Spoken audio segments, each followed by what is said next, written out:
India strikes, Pakistan surrenders. Modi's Operation Sindoor shatters Pakistan's nuclear bluff. Nani's Operation Sindoor has altered the rules of engagement in the Indian subcontinent.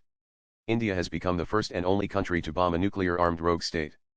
Pakistan's air defenses were caught sleeping, as India pounded it for 3 straight nights with drones and missiles.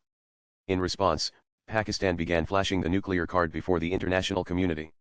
This startled the world, including the United States of America.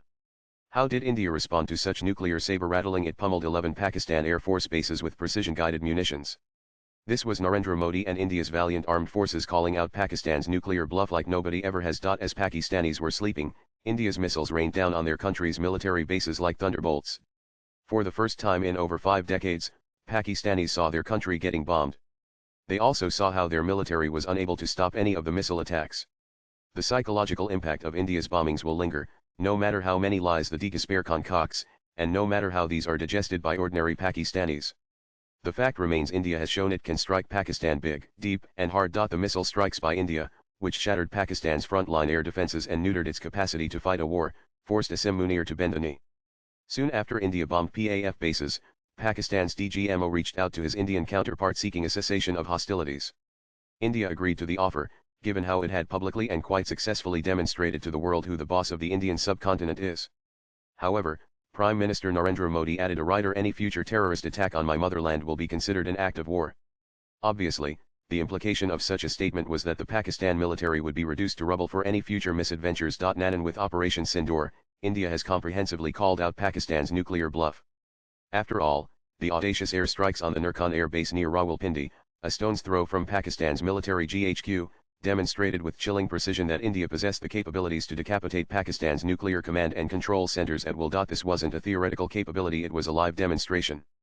All that Pakistan could muster in response was a flailing, haphazard barrage of missiles and drones aimed at India, most of which were contemptuously swatted out of the sky by our formidable, multilayered air defense network. While Pakistani air bases have taken a severe, almost crippling beating as starkly revealed by international satellite imagery showing craters and gutted infrastructure, Indian military and civilian facilities have largely remained unscathed, a testament to India's superior defensive and offensive posture. But the true strategic masterstroke, the line etched in steel for the foreseeable future, is Prime Minister Modi's declaration: any future terrorist attack on my motherland will be considered an act of war. This is not diplomatic nuance, it is a raw, unambiguous warning. The implications are profound and fundamentally alter the security calculus of the subcontinent. Nanan swipe left for next video. This red line is not a mere diplomatic protest, it is the cornerstone of India's new security doctrine for the region, forged in the crucible of Operation Sindoor.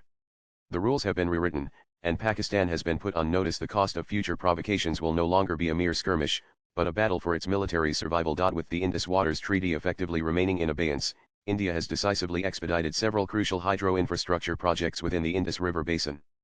This strategic initiative is designed to assert India's sovereign rights and to meticulously manage, and where necessary, divert the flow of these vital waters away from Pakistan.